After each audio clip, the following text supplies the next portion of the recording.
இந்தியால இந்த டீ இல்லாம பல பேர் வாழ்க்கையில ஒரு நாள் பொழுதுல ஒரு நிமிஷம் கூட ஓடாது. அப்படின்னா ஒரு டீ சாப்பிடலாமா?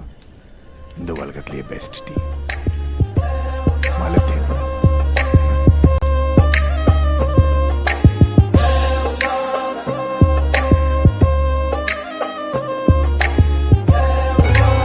டீ அமிர்தம் மாதிரி இருக்குங்க.